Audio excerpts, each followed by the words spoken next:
ήμουν υποκατηγορία, υπόδικος, έγραψα μια επιστολή του Μακαρίου και με 13 κατηγορίες εναντίον του. Μία από τις 13 ήταν ότι 3 φορές δια του Ιορκάκη επιχείρησε να με δολοφονήσει. Και έδωσε οδηγίες στο Γενικό Εισαγγελέα και με κατηγόρησε για προσβολή του Προέδρου της Δημοκρατίας βάσει του άρθρου 46α κλπ. Και ήμουν στο δικαστήριο και περίμενα να δούμε τι θα γίνει. Και ήμουν έτοιμος βέβαια. Ήμουν έτοιμος. Προλάβω να μην πάω φυλακή εφόσον θα ερχόταν για αυτήν τον σκοπό. Τελικά δεν ήρθε, ενώ μας είπαν, τα ετοιμάσαμε κλπ. Ακολούθησε άλλη οδό. Η οποία ήταν ποια? Η οποία ήταν μέσω κάποιων άλλων. Ποιον, πείτε τους, δηλαδή τόσα χρόνια μετά. Και εγώ εκείνο το οποίο μπορώ να πω, λίγες αλήθειες από αυτήν την... έδωσε εντολή τότε που θα ερχόταν. Τα έμαθα τούτα εκ των υστέρων. Μάλιστα. 4 άνθρωποι, 2 από την Ελλάδα και 2 από την Κύπρο, να μην πληροφορηθούν ότι θα ερχόταν. Ποιοι ήταν αυτοί οι 4? Οι 2 είναι νεκροί, οι 2 είναι ζωντανοί. Δεν θα ήθελε, οι 2 μάλιστα ένας και ένας. Ένας στην Ελλάδα, ένας στην Κύπρο πέθαναν, ένας στην Ελλάδα, ένας στην Κύπρο υπάρχουν και ζουν. Και είναι από τους ανθρώπους του περιβάλλοντος του αρχηγού. Λοιπόν, τώρα δεν μπορώ να πω ούτε και ξέρω γιατί. Μάλιστα. Το δεν μπορώ να πω, το λέω με ευθύνη. Αλλά δεν ερώτησα γιατί εδόθη αυτή η εντολή των αρχηγών, από τον αρχηγό να μην ξέρουν τούτοι 4, αφού συνεργάτες του. Δεν μπόρεσε κανένας να μου δώσει πιστική απάντηση. Ο καθένας είπε κάτι, εγώ δεν εδέχτηκα τις απόψεις όπως μου είπαν. Μπορεί άλλες δέχομαι, άλλες δεν εδέχομαι. Πάση περιπτώσει δεν μπορώ να πω ποιοι. Ποιοι ήταν εκείνοι που τον βοήθησαν, όχι... Λοιπόν, τώρα. Οι 4 που δεν έπρεπε να μάθουν, εντάξει. Αλλά οι άλλοι ποιοι ήταν? Εξεκίνησε. Τώρα να σου πω. Εκεί ανέλαβαν ο Πανίκος Σωτηρίου και ο Λευτέρης ο Παπαδόπουλος για τον παραλάβουν δακάτω. Τούτοι τα οργάνωσαν και ο αρχηγός μεσοστρατή στη θάλασσα τον έπιασε τρικυμία και τον έριξε στην Τουρκία, στα παράλια της Τουρκίας. Και άμα πέρασε 1-2 μέρες έτσι κλπ, λέει του καπετάνιου θα φύγουμε. Μα δεν είναι, αφού θα πνιγούμε. Δεν μπορώ να με πιάσουν οι Τούρκοι, να πνιγώ στη θάλασσα. Παρά να με πιάσουν οι Τούρκοι να εξευτελιστώ, πάμε και να πνιγώ στη θάλασσα. Και επειδή τούτοι εδώ δεν ήξεραν, ο Λευτέρης και ο Πανίκος δεν ήξεραν τα γεγονότα, τι συνέβαινε στον αρχηγό, ήξεραν ότι έπρεπε να έρθει και τον περίμενε και δεν ήρθε. Τι να γίνει? Να νοικιάσουν ελικόπτερο, να πάνε να ερευνήσουν και λοιπά. Στη θάλασσα, να δούμε τι θα κάνουν. Τόσο είχε λεφτά να νοικιάσει. Πήγαν στο Φράιν του Ηλιάδη να πιάσουν ελικόπτερο και λοιπά. Μέχρι ότου κινηθούν να βρω ελικόπτερο και λοιπά, έφτασε ο αρχηγός. Πού έφτασε? Εδώ στο Πισούρα. Λοιπόν, συνεπώς, εδώ εν τω μεταξύ, Σάββατο καταδικάστηκα σε 4 μήνες φυλακή και όταν ήμουν στη φυλακή ήξερα ότι θα έρχονταν το Σάββατο, θα έφτανε το Σάββατο. Και παρόλο που ήξερα ότι ανέλαβαν κάποιοι άλλοι να το φέρουν, δεν ήθελα να πάω φυλακή. Και είχα κανονίσει να γίνει ένα τηλεφώνημα συνθηματικό ότι έφτασε, και το Σάββατο που θα ήμουν στο δικαστήριο για να ακούσω την απόφαση, διότι έλειωσε και επιφυλάχθηκε η απόφαση, εγώ θα λιποθυμούσα. Έωσα γελιοποιούμουν, δηλαδή ο Παπαφώτης πριν να εκδοθεί η απόφαση μου, το φως του λιποθύμησε, αλλά δεν θα έφτιανε η απόφαση, δεν θα πήγαινε φυλακή για να κόψω έξω. Δεν ήρθε έτσι μήνυμα και πήγα φυλακή. Ήμουν στη φυλακή, Σάββατον είπαμε. Τετάρτη, Πέμπτη πληροφορούμε ότι ήρθε ο αρχηγός.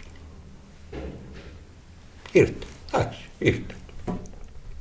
Και ύστερα από λίγο καιρό παίρνω την πληροφορία από τη γυναίκα μου ότι έγραφε διαταγές του αρχηγού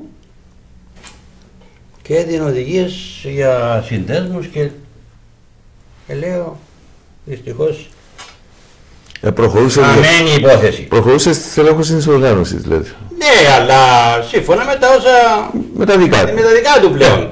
Και απέναντι μου ήταν εκτεθειμένος. Δεν ήμουν κανένας ανεύθυνος, με ήξερε πάρα πολύ καλά. Άλλωστε για το αυτό με εμπιστευόταν πολλά πράγματα, γι' αυτό και... Αλλά δεν με ενημέρωσε επισήμως ότι άλλαξε γνώμη. Αυτός ήταν ο διγενής. Πάντοτε έκανε εκείνο που του έκοβε το κεφάλι εγκρυπτό. Αυτό όμως ήταν επικίνδυνο. Βεβαίως ήταν επικίνδυνο, αλλά μας συνεπώς κάπου θα μπορούσε να τον καθιστά και ανεπιθύμητον ως ηγέτη. Δεν θέλω να τον κρίνω. Εντάξει, ωραία. Ο Καρούσος... Εμένα με πίκρανε ούκο λίγες φορές. Δεν έβαψα όμως να το θεωρώ πατριώτη, διότι δεν επηρεάζομαι από τα προσωπικά μου στήματα. Θέμα δικό σας. Ναι. Ο Καρούσος μου έλεγε ότι τον είχε προσεγγίσει ο Γρήβας πριν την κάθοδο του στην Κύπρο, ο Μακαρίτης, για να οργανώσουν ουσιαστικά αντίσταση στη Χούντα. Ναι. Δηλαδή υπάρχει μια άποψη ότι ο Γρήβας κατέβηκε στην Κύπρο για να οργανώσει αντίσταση κατά της Χούντας. Άποψη την οποία συμμερίζεται και ο Σύρος. Ναι. Υπάρχει αλήθεια σε αυτό το θέμα? Πρώτη φορά να άκουσα αυτή την άποψη από τον Καρούσο. Ήρθε με τον Ευδόκα στο σπίτι μου στην Αθήνα που ήμουν αυτοεξόριστος και άκουσα αυτή την άποψη από τον Καρούσο, την οποία απέρριψα. Μέχρι σήμερα δεν βρήκα τίποτε που να επιμαρτυρεί το αληθές του ισχυρισμού του Καρούσου. Το ότι ο Γρήβας ήταν αντιχουντικός και με πάθος ήταν και το μαρτυρώ, και λέω ένα χαρακτηριστικό παράδειγμα. Δεν ήταν μόνο οι εντολές, οι αυστηρές εντολές προς τα στελέχη της ΙΟΚΑΒ να μην έχουν επαφή με τους αξιωματικούς, οι οποίοι τους μιλούσα για ένωση κλπ, αλλά και στην ΕΣΕΑ, στην οποία είχα πάει, ήταν πρόεδρος ο δικαστής ο Βασιλιάδης και εγώ ήμουν γενικός γραμματέας και γενικός οργανωτικός. Έδιδεν εντολές αυστηρές πολλές φορές, ούτε στην πρεσβεία να μην πηγαίνουμε, και εμείς διαφωνούσαμε και πηγαίναμε και το έλεγαμε. Δεν γίνεται, είμαστε πολιτική επιτροπή, δεν είμαστε στρατιωτική. Εντάξει, εκφράζουμε τις απόψεις της ΙΟΚΑΒ, αλλά είμαστε πολιτική οργάνωση. Δεν μπορούμε να μην πηγαίνουμε στην πρεσβεία, την οποιαδήποτε πρεσβεία, και πολύ περισσότερο με πρεσβεία της Ελλάδας, αλλά και την οποιαδήποτε πρεσβεία. Και επέμενε. Άρα ήταν πράγματι αντιχουντικός. Ο Πανίκος Σωτηρίου υποστηρίζει μάλιστα ότι τον έστειλε στην Ελλάδα για να εκπαιδεύσει ανθρώπους στην αντίσταση κατά της Χούντας. Δεν το αφισβητώ τούτο, αλλά τούτο δεν σημαίνει ότι ήρθε στην Κύπρο για να κάνει αντιχουντικό αγώνα. Εκεί στην Ελλάδα ξέρω ότι ανέλαβε να κάνει αντιχουντικό αγώνα και εκπαίδευε φοιτητές. Μάλιστα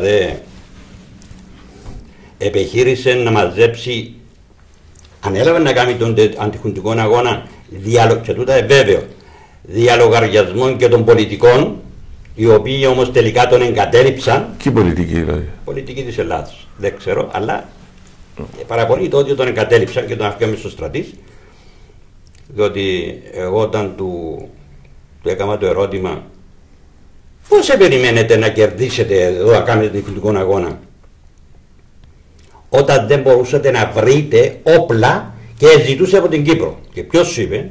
Ποιος μου είπε, έδωσετε εντολή στο Σταυράκι τον Ζάκο, ο οποίος ξέρετε ότι είχε τα όπλα τα δικά μου, να σας στείλει αυτόματα χωρίς να μάθει ο Φώτης.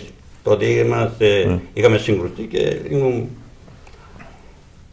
Και ο Σταυράκης ήρθε και μου είπε, δεν μπορούσε να σας στείλει. Και του είπα, στείλτα, αλλά είναι χαμένα.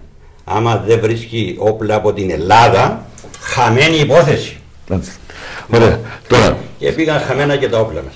Θέλω, αν μπορείτε να μου πείτε πρακτικά πώς ενήγησε μετά, δηλαδή πώς συγκροτήθηκε η ΟΚΑΒ σε μια οργάνωση ένοπλη, που σημαίνει κρυσφύγετα, σημαίνει άντρες, σημαίνει εκπαίδευση, σημαίνει χρήματα, σημαίνει επιχειρήσεις.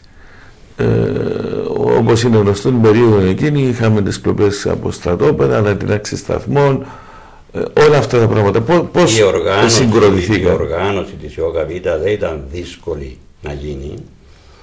Υπήρχε η εμπειρία της ΕΟΚΑ και πέραν της εμπειρίας εκείνης υπήρχε και η διάθεση των αγωνιστών να συγκροτήσουν μια παράνομη οργάνωση να αντιμετωπίσει τον Μακάρον, τον οποίο θεωρούσαν υπόλογον απέναντί τους για δύο βασικά θέματα. Για το ότι ήταν αυθονοτικός και για το ότι ήταν διώχτης τους. Αυτά ήταν τα δύο βασικά τα οποία θεμελίωναν την θέση όλων αυτών των αγωνιστών εναντίον του Μακαρί. Αυτό το πράγμα ήταν κίνητρο για να μπουν μαζικά. Κάποιοι όμως έκαναν τη στρατολόγηση. Κάποιοι έκαναν τη στρατολόγηση. Η στρατολόγηση την έκαναν εκείνοι οι οποίοι ήσαν από την αρχή με τον αρχικό. Ποιοι ήταν τούτοι? Ποιοι ήταν, είναι γνωστοί. Δηλαδή. Εγώ δεν έκανα στρατολόγηση, ίσως και φαίνεται παράξενο. Και όσοι μου ερώτησαν, παραδείγματος χάρη, ο κουμπάρος μου που έμενα σπίτι του, ο Χρυσόστομος Ανδρέου, του είπα, όχι, δεν θα μπεις. Μα καλά, μάστρε, εσύ δεν θα μπεις. Εγώ δεν συμφωνώ. Εντάξει είσαι. Εγώ είμαι, διότι έκοψα και είμαι. Και εξήγω, βεβαίως μπορώ να σας εξηγήσω αν θέλετε και γιατί, αφού διαφωνούσα και ήμουν φυλακή, όταν βγήκα από τη φυλακή, γιατί δεν μπήκα. Μπορώ να το εξηγήσω, άμα το θέλετε. Ναι, να το δούμε τότε. Όπως, ποιοι ήταν οι άνθρωποι που οι επιτελείς του Γρίβα, ποιοι ήταν? Ο Σύρος δεν ήταν μέσα. Ο Σύρος. Ο Κίκης ο Κωνσταντίνου. Ο Κρίσος, ο Λευτέρης. Ο Χριστοδουλίδης, ο Λευτέρης Παπαδόπουλος. Μάλιστα. Διάφοροι. Τούτοι ήταν της ίδιας αντίληψης με το Γρίβα, και γιατί σήμερα φαίνεται να βρίσκονται σε σύγκρουση μεταξύ τους? Πρέπει να κάνω τη διευκρίνηση για την ίδια αντίληψη που είπατε. Εγώ μίλησα πολλές φορές με διάφορους από τούτους και συμφωνούσαμε. Και συμφωνούσαμε να τα διαβάσουμε στον αρχικό. Και πηγαίναμε στο αρχικό να τα διαβάσουμε. Κλειδοστόμιαζα να πηγαίναμε στο αρχικό. Συγγνώμη. Να τα πηγαίναμε και μιλούσε μόνο ο Φώτης, με συνέπεια με το δίκαιο του πλέον ο αρχηγός, να θεωρεί ότι μόνο ο Φώτης είχε αυτές τις απόψεις. Γι' αυτό και ήρθαν, άντε να φύγεις. Αφού οι άλλοι δεν εξέφραζαν, ενώ εμπιστεύαν αυτά που έλεγα εγώ, συμφωνούσαμε. Έχετε υπόψη σας την ύπαρξη ενός ημερολογίου του Γρίβα για όλη αυτή την περίοδο? Ακούω, αλλά δεν διάβασα αναλυτικά.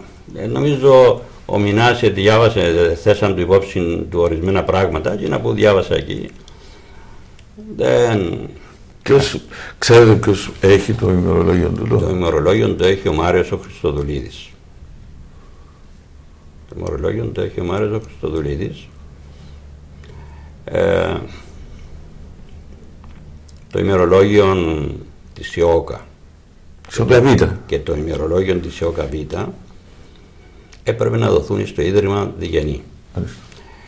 Τουλάχιστον το ημερολόγιο της ΙΟΚΑ γράφει το και ο ίδιος ο Διγενής στην ιδρυτική του πράξη ενώπιον συμβολιογράφου για το Ίδρυμα Στρατηγού Γεωργίου Γρήβα Διγενή.